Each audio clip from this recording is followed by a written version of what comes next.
Dabar trumpai aptarkime pagrindinės kameras. Abiejose modeliuose naudojama aukščiausios klasės Leica optika, taipogi abu modeliai turi plataus kampo kamerą. Tačiau išbandžius abiejus telefonus, Pro nuotraukų kokybė mano akiai atrodo geresnė.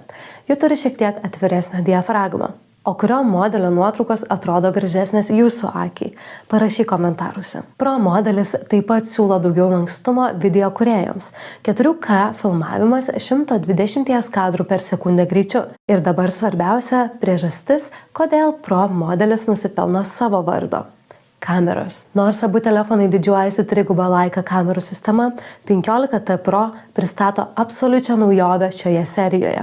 Tai naujoji Leica telekamera turinti 5 kartų gryną optinį priartinimą.